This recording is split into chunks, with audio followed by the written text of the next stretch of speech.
Breaking news on this Monday, November 11th. I'm Jasmine Anderson. A multi-vehicle crash closed part of the LIE. This was a scene in Melville this morning. Authorities say the crash closed the eastbound lanes at Route 110 shortly after 5 o'clock this morning. We're told there are injuries, but no word yet on the extent.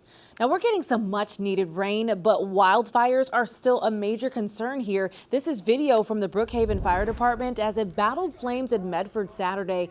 At least 10 brush fires were reported yesterday alone across parts of Tinder Dry, Suffolk County. That included what was a 20-acre fire that rekindled yesterday here in Baiting Hollow. The National Weather Service says October was the driest month on record for the region since 1963. Right now, police are hunting for the man they say stabbed his father to death in Rocky Point. Investigators say 23-year-old Matthew Zoll killed his father, Joseph Zoll. The 61-year-old was found dead in his home on Saturday. It's unclear what led up to the stabbing.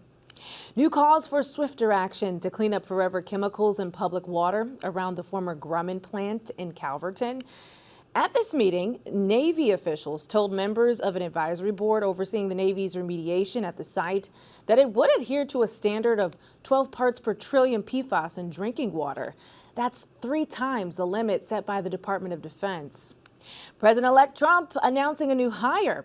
Trump announced last night that Tom Homan will be his administration's border czar. Homan served as the acting director of ICE in Trump's last administration. Trump will meet with President Biden in the Oval Office at the White House on Wednesday. New questions today over congestion pricing. President-elect Donald Trump has pledged to end the plan. Alfonso Castillo has a story you'll see only in Newsday. There are a lot of New Yorkers who are strongly opposed to congestion pricing, but only one of them was just elected president of the United States. Now, supporters of the plan say if Governor Hochul doesn't act fast, Donald Trump's presidency could spell the end of congestion pricing once and for all. Our message to Governor Hochul is crystal clear. Unpause congestion pricing immediately. Congestion pricing would charge most vehicles $15 for driving below 60th Street, reducing traffic and generating $1 billion a year for the MTA. 3 weeks before the plan was set to take effect in June, Hochul pulled the plug on it. Although she's called it a temporary pause, Trump has vowed to terminate congestion pricing in his first week in office. Because congestion pricing still needs a final sign-off from the federal government, transit advocate Brian Fritsch says Hochul may only have until January before Trump puts an end to it for good. He said pretty clearly on social media that he was going to terminate the program if he had the opportunity to do so. Putting it in place now takes it out of his hands. On Wednesday, Hochul suggested the situation is under control. We always knew this election would be a toss-up.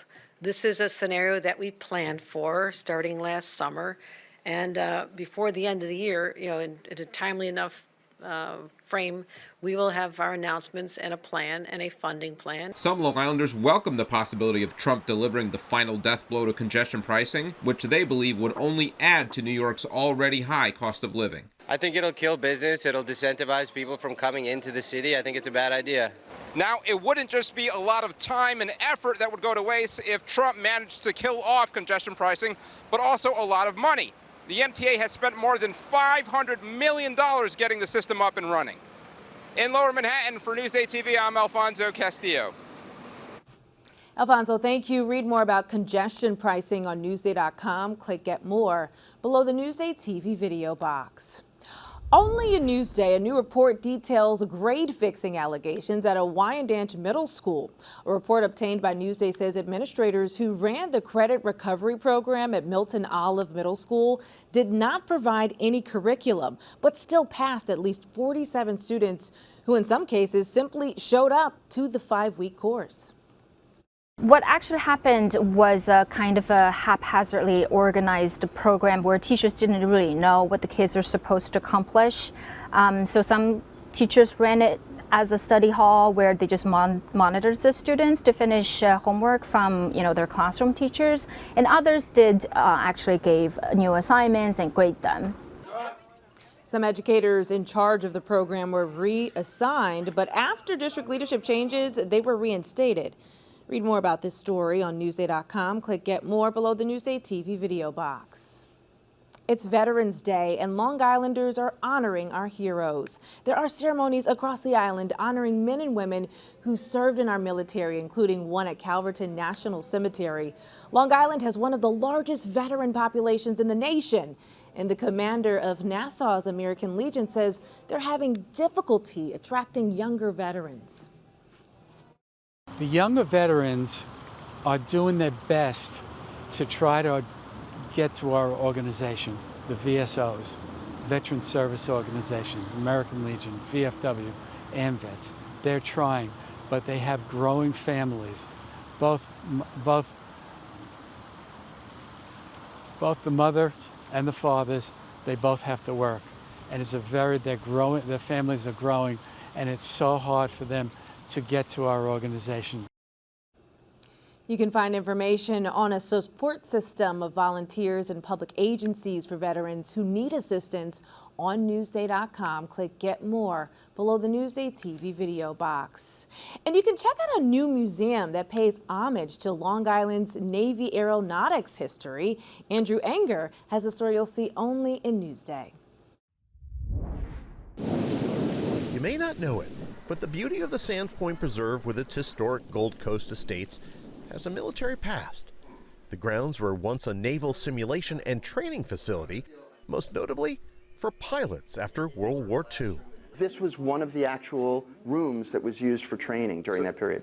This is the new Navy Simulation Museum located at the Preserve in Castle Gould. Jeremiah Bosgang says it honors the former Naval Training Device Center and its groundbreaking development of advanced simulation technology from 1946 to 1967. A lot of it was secret work that still to this day, all the details are not known. The centerpiece of the exhibit is an actual Link trainer from the 1940s, donated by the Navy. This was the first ever flight simulator, a marvel of technology of the time, allowing pilots to train safely. This was a huge breakthrough. Bosgang says the Link trainer was further developed here, improving pilot skills. But the museum also has a more up-to-date machine. This advanced flight simulator, Bosgang says, has hyper-accurate controls and immersive screens that visitors can try out. It speaks to that younger generation and maybe interesting them in flights in aviation, in simulation. In Sands Point, Andrew Enger, Newsday TV. Definitely check it out when you get some time. Thank you, Andrew. Read more about the museum on Newsday.com. Click Get More below the Newsday TV video box.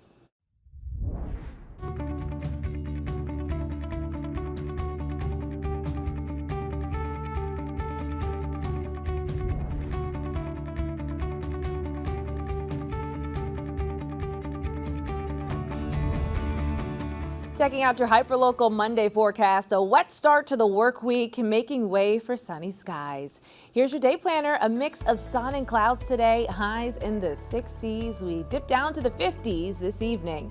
Tomorrow, partly cloudy and windy. And here's a look at your 7-day forecast.